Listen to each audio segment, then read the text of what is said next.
Welcome to Antique Sprinklers. Today I have what amounts to basically my Weathermatic sprinkler collection. It's not very large. I don't have very many selections from Weathermatic. I might have a couple more spray heads around, some nozzles. I think I have one more of these big impact rotors that they made for many years. But this is essentially it. And the reason that I've laid them all out here on the table is I got my hands on an impact sprinkler that was branded TELSCO. And TELSCO stands for the Texas Lawn Sprinkler Company. And it is also the parent of Weathermatic. Yeah, and a lot of times in legal filings or on legal websites, you'll see it listed as TELSCO doing business as Weathermatic. As far as I know, the only other business they have besides irrigation is the manufacture of some metal compression couplings. I'm sure if anybody knows better about that, they'll correct me in the comments. And so anyway, with getting this sprinkler, and to me it's a real find, it gave me the opportunity to talk about one of the legends of the irrigation industry, and in this case that is Max Snoddy, S-O-D-D-Y. Max was born March 16th, 1912 in a place called Golden Gate, Illinois, and right around the time of his birth, Golden Gate was at its apex. It had a little over 300 inhabitants, and at the time of the most recent census, it was down to just 65 souls, and it's possible I was having some technical difficulties, but it does not look like Google Street View has driven through Golden Gate. It does look like a nice little farming community. There's a silo by a railroad tracks, and it was a railroad town. It was incorporated when the railroad put a stop there. And it's right on the banks of the Little Wabash River there in southwestern Illinois. At some point very early in his adult life, he went to work for the Northern Indiana Brass Company. And if you're in the irrigation business, you would know them as NIBCO. And that was really his introduction to sprinklers, because NIBCO had an agreement with John Brooks Company of Detroit, Michigan, not only to manufacture Brooks sprinklers, but to also serve as a distributor for Brooks, as a dealer, going out and doing installations of their products. And I was able to find an ad in a Los Angeles newspaper from as early as I think 1931, possibly 1933, where Max is advertising that they would like to buy the patent rights to a rotary sprinkler. And you know, Brooks is famous for that really heavy-duty spray head that pops up, and when it retracts, it has its own little like lid that flips back up and covers the hole that the turret and the nozzle recede into. And so that was Max in 1931.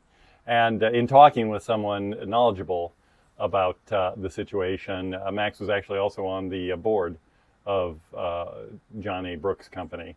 And, I could talk for hours and hours about Brooks, but not knowledgeably enough to do it the justice that I want to. There's going to be a point in time where I do an entire video about Brooks, and there's a lot of information available. I just have not digested it all, haven't talked through it enough with the expert on the topic, and I had intended to do that last winter, but life and work intervened, and I couldn't get to it. So I'm cautiously optimistic for this next off season that I'll be able to start really digging in deep to Brooks, because gosh, they were the start of so much residential and commercial irrigation in this country. But that's not what we're here to talk about. We're talking about Weathermatic and Max. In Max's obituary, and he died in April of 1987, it said that he founded the Texas Lawn Sprinkler Company in 1938. What's interesting to me about that is in his draft registration card for World War II, he still lists his employer at that time as NIBCO. Strangely enough, he's living in kind of northwestern New York, halfway between Syracuse and Buffalo at the time. That's at least the address that he put on his card. He lists his wife as always knowing where he is, but also living in New Jersey. So it might have just been a timing thing where they were temporarily separated through work and that kind of thing. But I found that kind of interesting. They were married all the way into the late 1970s when his wife tragically preceded him in death. So the war goes on. 1945 rolls around. Max heads to Dallas, Texas, and with two other gentlemen, founds TELSCO and immediately starts marketing both as the Texas Lawn Sprinkler Company and Weathermatic. And the Weathermatic portion, I think, really came from his love of automatic controls, and he was patenting automated controls and selling them very, very shortly after World War II. So that would have been quite an innovation. And Weathermatic really prospered. Max had several patents to his name. I'll put a couple up on the screen, and you'll see the one that looks very much like the Brooks sprinkler, although it came decades after John A. Brooks got his patent for it. And they diversified into, Gulf irrigation.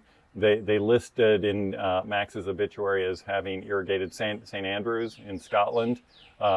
They were a very big player in residential and commercial irrigation. Buckingham Palace was a customer, and they were also big in sports turf, and you can see that with these big guys right here. I have one with a rubber cover even that would have been perfect for football fields. And Max lived, as I mentioned, till 1987, and even into the very early 80s, he was still listed on Weathermatic patents. And so he was obviously very active. He'd been an engineer from the very beginning of his career, but he must have been something of a prodigy to be working for NIBCO at the age roughly of, somewhere between 19 and 21. And he passed, and the business went to his son, Mike. And sometime after that, the Mason family took over Weathermatic. And, they've certainly had their ups and downs, but, by all appearances, they are flourishing. When Signature went out of business, they ended up with a lot of the Signature controls and sprinklers, and which also made them sort of the recipient of, now secondhand, a lot of stuff out of the L.R. Nelson line that Signature had bought earlier in the 21st century. And in the area that I worked in and live in now, there were a decent number of very loyal Weathermatic contractors, both in Washington, D.C. and further out into Western Maryland. There were guys who swore by it. And then, as the kind of the oil bust hit Houston in 1987, a ton of contractors from Texas came up this way. And of course, Weathermatic is a Texas brand, being in Dallas, and that brought even a little more of a customer base to it. So that's the story of Max Snoddy. Interesting guy. Early start in irrigation, and really pushed, automation and controls and that kind of thing. And to my way of thinking, very, very solid sprinklers, especially their brass stuff was really outstanding. They had some of the best brass nozzles on the market as far as I'm concerned. Now, switching to the sprinkler that we're here to talk about, I'm going to move some of these things out of our way so I don't just knock them over and make a ton of noise. It is actually, as you can tell, a Western brass product that was private labeled for Weathermatic, and they sold a lot of the Western brass impact line through their landscape irrigation catalog. And this is a real beautiful example. I think it's fairly early, and there's a couple of reasons for that. The first reason is this copper spring.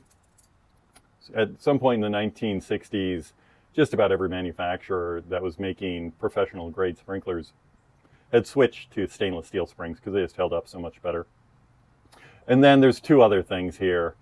We have this sort of half round brass tubing that is used for the arc collar here, where you set the degrees of adjustment that you want. And then the post that actually trips the mechanism to reverse is also made out of solid brass. And in later years, these were made out of, a stainless steel ribbon and a stainless bar or stainless tube here, and then, or cylinder, I should say. And then even after that, these turned into be more like a wire, and these were more of a kind of a shaped U-shaped wire as well. The trip mechanism spring is also copper. And it's just a beautiful sprinkler. It's an SU261, and I'll put the different variants that Weathermatic sold on the screen. And the SU261 had this baffle to shorten the radius of the sprinkler, and then this diffuser pin also in this really beautiful brass assembly here that just hangs off the sprinkler, and in a very interesting way is connected and held in place by the nozzle itself.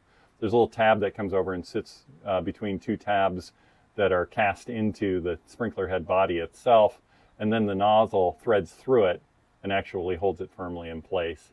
And you can see I goofed up the nozzle a little bit there with a wrench. I got a little bit overactive. And I think it's glorious for that reason. It's a dual over-under nozzle. This has the standard nozzle package, which is 3/16 by 3/30 seconds. So when you see it operating, it's putting out a little over 9 gallons a minute, probably somewhere in the upper 40s for radius 47, 48 feet, and operates beautifully, reverses beautifully, doesn't leak, and is just a great example of that, the 261 that really Western Brass made. And then I'll show you a good picture of the logo on the back of the lever that says TELSCO on it. So I was super excited when I saw it. I thought it would give me a chance to talk about Max and Weathermatic a little bit. They're still a going concern, a great company. They're doing very great charitable work around bringing potable water to communities around the globe that didn't have it or had a shortage of it, and I think that's wonderful. I would hope everyone would support that. And with that, I think I am going to get out of the way and let you guys just enjoy watching this thing in action. Thanks so much.